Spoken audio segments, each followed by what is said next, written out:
Martin Townsend, Director of Breeam at BRE. I've just put a few slides together, nothing too heavy, because what I want to try and do, as I just sort of said there, is I think it's important today as we kind of have our conversation around what we're doing and why we're doing it.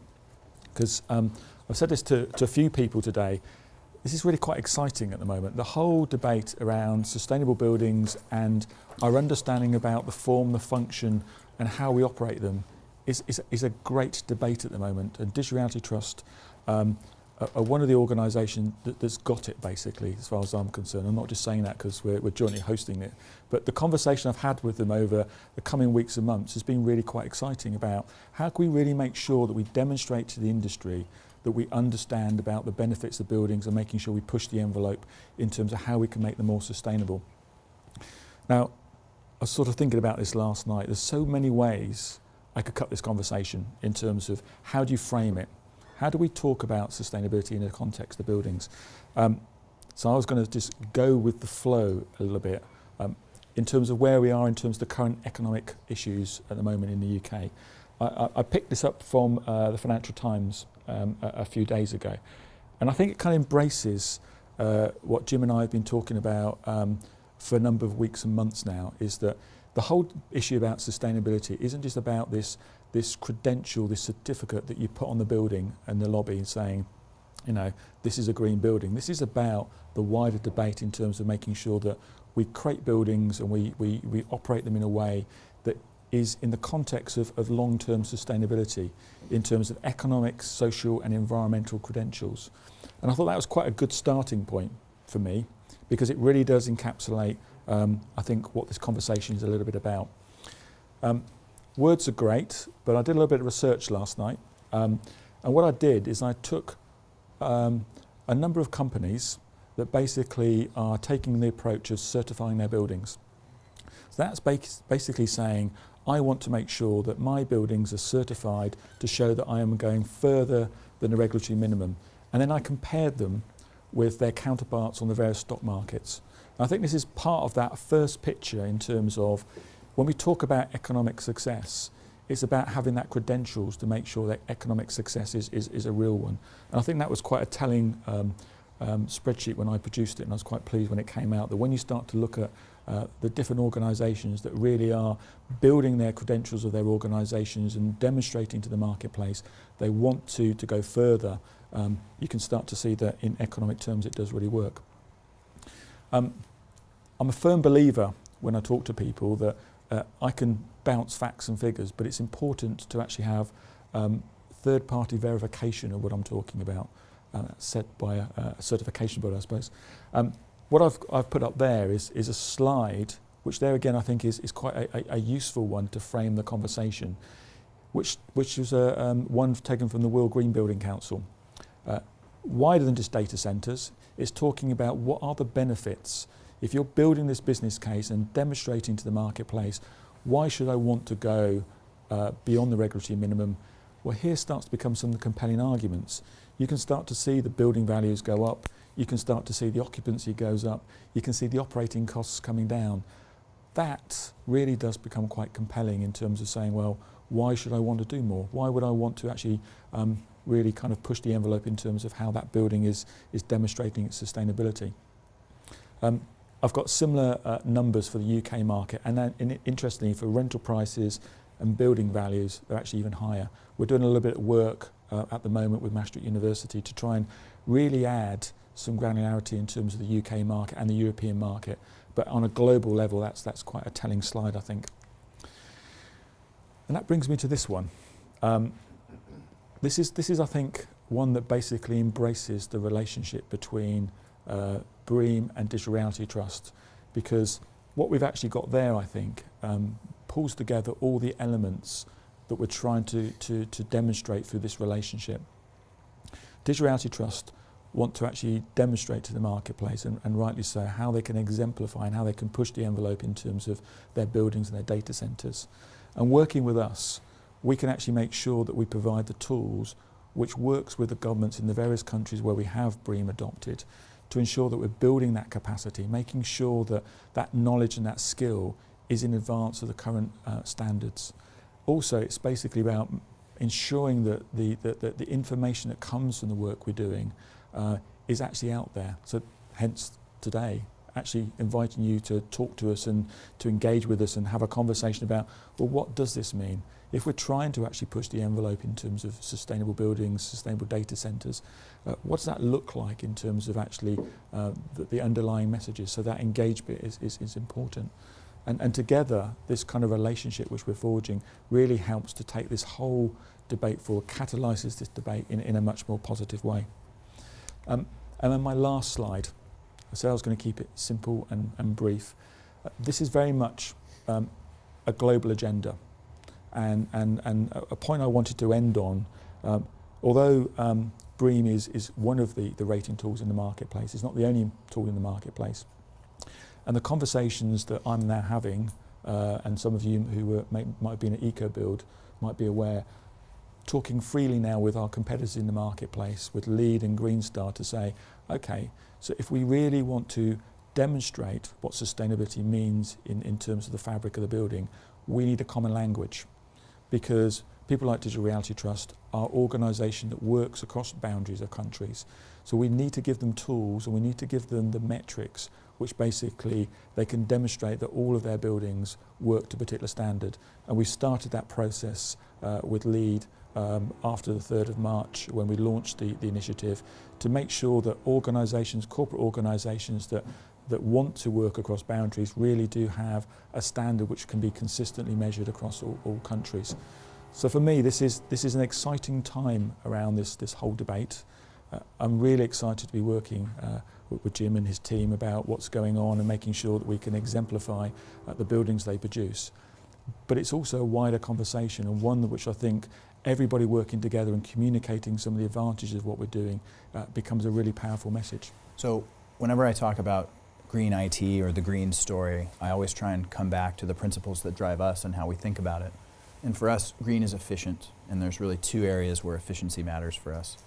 The efficient use of capital, which is in our case is a design element. We're trying to, for the same X amount of capital, we're trying to get more product out, more useful energy for the customer. When we're more efficient with capital, it delivers higher returns for our shareholders. And when we build a more efficient operation, it delivers lower operating costs. So those are two areas we focus on, always in design and build in the capital side, and then always focusing on operations. And what we found as this kind of green IT story developed was we were already doing this, right? This is what good developers do, is you improve your performance.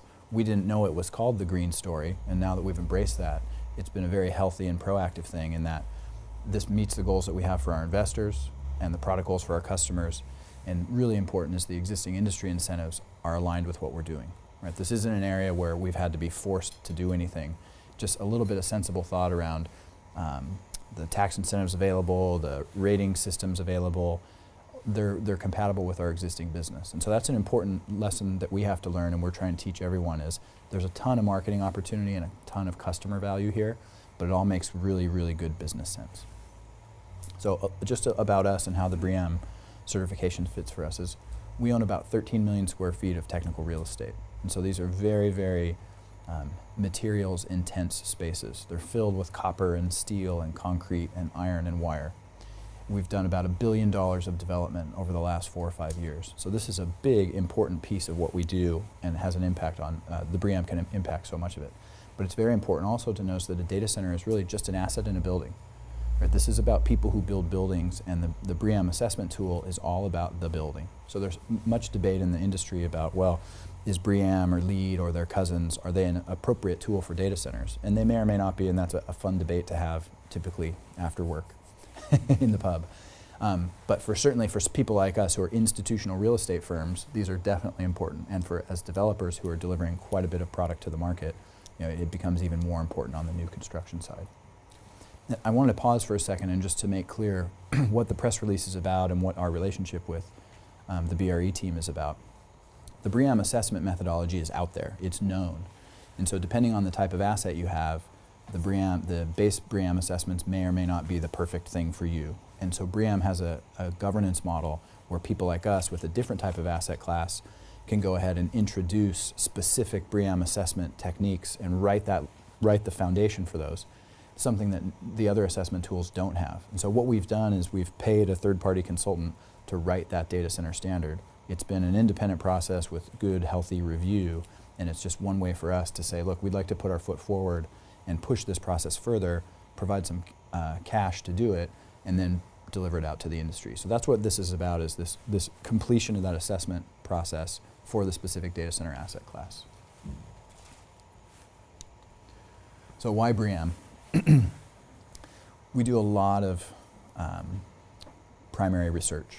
We've been doing it for years. We have a great group. We do this globally, and we do a lot of searching and benchmarking for unaided brand recognition for a lot of different products in our product set, our names, and these assessment methods are part of that. And we see that senior executives definitely recognize Breeam and LEED as important assessment tools. We're talking in the over 50% name recognition now, and we've seen that name recognition really advance with each survey that we've done each year. So what we're finding from the customers is that they see this as a benefit because it gives them a mechanism to talk back to their boards and their governance and their sustainability people and show that on one hand, a simple term, they can outsource some of their green strategy, but more importantly, it shows them using appropriate sustainability assessment tools for their vendors, right? So maybe Breeam doesn't push it over the line for a particular project that we do, but the fact that we are focused on it and we have that story to tell as part of the requirements process is important for the management teams. The thing I've already mentioned also is the governance model for Breeam. I'm very pleased with our ability to engage the BRE, have sensible conversations, and have an engineering and metrics-driven communication around what we're trying to do. So that's been very helpful, and that's not always the case with some of the other systems that are out there. And then the piece that probably matters the most to me is the assessment methodology and the approach is very helpful for my delivery teams. If I build a data center that costs, say, $10 million, the design and construction teams are focused on the things that cost $1 million. They're focused on the generator and the power and the chillers. Their incentive is to forget about the details. And so much related to sustainability is about the details. Things like, did we do a fundamental commissioning of the spaces? Did we specify non-volatile organic compounds in the adhesives? Did we write a manual for the operators of the building that talks about the sustainability things we put in design? And so the assessment method provides this really important template for best practices that my team wouldn't have developed on our own. Right? We're too focused. We lose the forest through the trees on these. And so that's probably been the best benefit for us, is focusing the teams on senior management and customers are focused on this, and now you guys have to go execute to this benchmark. So that's probably my favorite outcome of the process. And so what the commitment that we've made is that all of our international buildings will be Breeam assessed. Once again, going back to its governance model, the methodology can go international. It should be neutral country to country, and there'll be some conflict there. There'll be some things in some countries that don't quite fit, and we'll accept either less points or more points for some of those. That'll be okay. Our target to the senior team is a good rating. So up at my level, when we talk about budgets and things that we're going to do that are going to impact the business, I upward management-wise, I report good as my target. Downward management-wise, I put a stretch target of very good out to the teams. Our history with LEED was we thought we'd focus on silver and get some golds where we could, and now a year into LEED, pretty much everything we do is gold. And I expect the same type of behavior to happen. As I don't want to be too aggressive in setting a target that we don't know about, but as we go and we gain more experience, it becomes easier and easier to get the higher targets. So do you mean international, do you mean non-US? Non-US, correct. Yeah. So as very good, my expectation is, the first round, many of the assessment items are related to pre-development. So the things that I have under assessment now, I'm looking at some goods. But as we go to the next round, where the new acquisitions and new development plans, we have Breeam in the back of our minds, we're going to be able to push up that performance. And the other thing we're committed to is this extensive promotion and sharing of our experiences. In our business, many people think that the data center business is filled with proprietary information, and many of the big internet enterprises and corporate customers feel like they have a lot of competitive advantage in the data center space. Our view is our competitive advantage is our ability to execute. So we've gained a lot of brand awareness by sharing information, and we're going to continue that. We think our audacity with some of the things we do is really what protects us, and so we want to keep that information out there to keep the pressure on us. What we found in the LEED process was, you're building in 4 or 5 locations like we are here in Europe. you've got one architect engaged, one engineer engaged, and they probably have never done this. Well, the fact that we've done it one time more than they have gives us an edge on experience. And so we found that we are teaching big parts of the industry about these. And so we'll continue to do that. We have a coordinator in our Boston office, one of our architects, who plays that knowledge transfer game between firms. So it's a little bit of a hard thing for me to be paying for the services and then teaching the vendors at the same time. But we've been able to negotiate a few discounts on some of those. But that was an important point for us, is now we have a stable pool of technical resources who can go execute these projects, and we don't need a lot of intervention. And they know what to do after the second or the third project.